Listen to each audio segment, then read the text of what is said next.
the android invasion is when the TARDIS lands in the sleepy English village of Devisham. Sarah thinks the Doctor has finally got her back home, but all is not as it seems. The village is unusually deserted, and deadly white-suited spacemen patrol the countryside. When the dead begin to come back to life, the Doctor decides to contact UNIT, but the UNIT friends are also dangerously changed. Who is Senior Defense Astronaut Guy Crawford, and why is he in charge of UNIT? Who are his true masters, the Kralls? And what insidious plans are they concocting behind the scenes? The Doctor soon discovers the invasion of Earth has already begun, and if he doesn't stop it, mankind will be utterly wiped out. The android invasion is actually quite an interesting story. It's actually written by Terry Nation, who created the Daleks, but he wanted to do a story that was nothing to do with the Daleks. In fact, that's what the producers asked him, is like, don't do a Dalek story, just do a new story entirely, in which Terry Nation took with open arms. He's like, yes, I'll do it.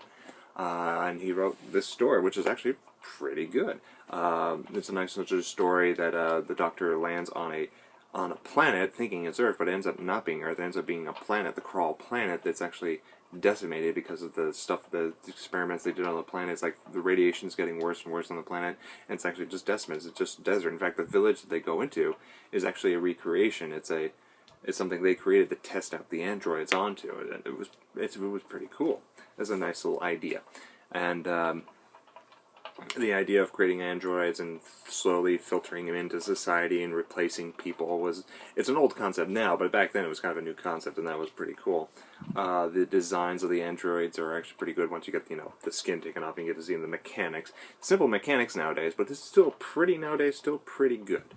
It's just simple. It's not like circuit boards or stuff like that. It's like clear plastic sheets in there to represent the circuit boards with little knobs and switches and some gears or something implanted in there. Very subtle, very simple, nothing big, but still pretty cool. And also kind of creepy at times, because there's one point where, in a kind of a spoiler alert, but not a big one, but at one point the Doctor discovers the Sarah he's with is actually an android, and at one point she falls over and rolls down a hill, and then when she stops, her face comes off to reveal the circuits. And that was actually pretty good and pretty creepy, and it was actually one of the best cliffhangers I've seen. It was just like, whoa, you're kind of taken back by this shock. You knew it was an android, but still it was like, whoa, that's something I don't think they would ever do in Doctor Who, and it was just pretty good. But it's also one of those things that showed the show was growing up with its audience to do something that scary and creepy.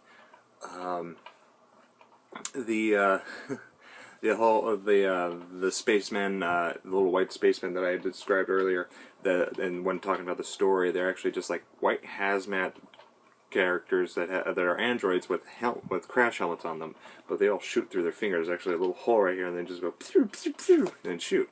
And at one point, Tom Baker's held up by one, and he just looks at the fingers in the camera, and the Doctor points at his finger, goes, "Is that loaded?" Yeah. And then walks away because he's going to be in prison. But it was kind of a funny moment there, and kind of a nice little joke on those characters. The whole idea for wanting to go to Earth and invade Earth with androids and actually wipe out the human population was because, like I said earlier, the Krall planet was decimated. The radiation had made it uninhabitable, and thus the Kralls needed a new planet. And it was pretty neat idea. It's just that we'd all wish they would go through violent ways to do that, but they didn't want the humans, so it was pretty scary and tense. It was nice to see UNIT characters back, like Benton and Harry Sullivan in particular. I was like, that's one of my favorite companions from Tom Baker's early episodes. So I was like, hey, Harry Sullivan, but it was only his brief appearance. And sadly, the last Doctor Who he did. And also, same thing for Sergeant Benton. It was nice to see Sergeant Benton again, one of my favorite UNIT characters. And it was just sad to see this being their last one and didn't get a swan song or something like that. It was like a one final showdown or something like that. But it was nice to see them again. It's just sad we won't be able to see them at all again. The Brigadier wasn't in this one because the actor, through scheduling or something, couldn't make it, so somebody else was brought in, just some general or colonel. The character of Guy Crawford, the astronaut that gets picked up by the Kralls that they're using to get to Earth, is kind of an okay characterization.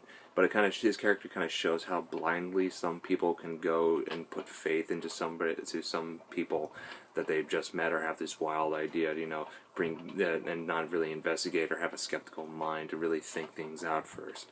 So it was that was kind of interesting in that way, but his character has flaws. Like, at one point he has an eye patch. He has an eye patch when we first see him, but he never took it off. He just says, "Oh, it was repaired by the crawls, and that my eye was impaired." But it's like, the doctor goes, at the end goes, "No, it's not. Just take off the eye patch." And he takes off the eye patch, and his eye is fine. He was never repaired. He was lied to the entire time. So it was kind of like, yeah, how could you not have taken off the eye patch beforehand? And there's some flaws with that character.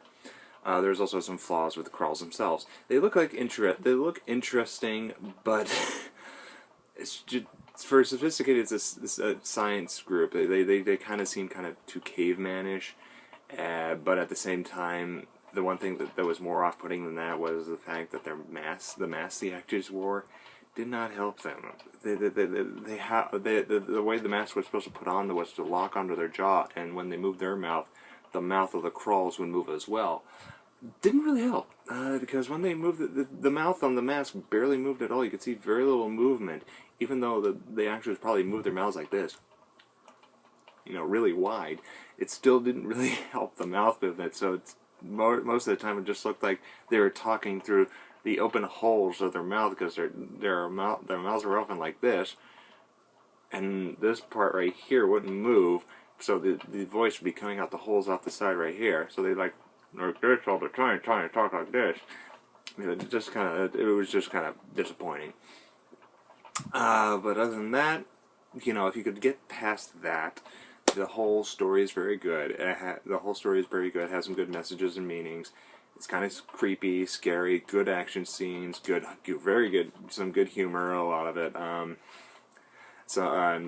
Very good chase sequences, and special effects were okay. It still has some working here and there. I mean, some of the color separation overlay kind of, it was good in some aspects, but in some scenes it just seemed like that could have been better handled a different way. But overall, it is a good story and something that could be enjoyed. But also, kind of like I said earlier, kind of shows it's one of those stories that shows that the show is growing up with its audience, trying to be more scary, something every member of the family can enjoy, from little kids to the 10-year-olds to the teenager to even the adults. So, but yeah, I give the story, a good 2.5 stars out of 5. It's really good, just not that great because of the flaws that it has in there. But yeah, that's all I can say for that one, and I hope to get to the new ones. I have one more story to watch today, and maybe I'll do another review after I watch that one. That is The Brains of Morbius.